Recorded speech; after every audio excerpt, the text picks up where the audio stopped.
Sabi ng Diyos kay Adan, maaari mong kainin ang lahat ng bunga ng mga puno dito sa hardin, maliban sa isang puno, ang puno ng karunungan ng tama at mali. Dahil kapag kinain mo ito, ikaw ay mamamatay. Ang sabi naman ng ahas, hindi ka mamamatay. Mabubuksan lamang ang iyong mata at magiging katulad mo ang Diyos na nalalaman ang tama at mali. At kinuha ni Jesus ang tinapay, itinaas at nagpasalamat sa Diyos. Hinati-hati niya ito at ibinigay sa mga alagad. Tanggapin niyo ito at kainin. Ito ang aking katawan na inihahandog para sa inyo.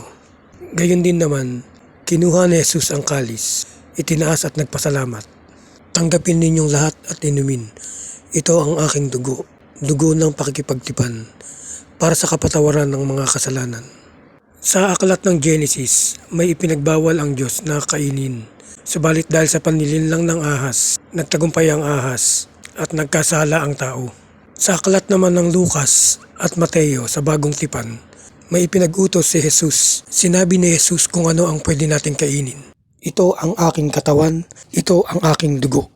Malinaw na hindi simbolismo, hindi representasyon, kundi ang Kristo mismo. Katawan at dugo ng Kristo. Subalit sa kasalukuyang panahon, sinabi naman ng hindi Diyos. Yan ay simbolismo lamang na hindi dapat isakatuparan. Huwag magpalinlang.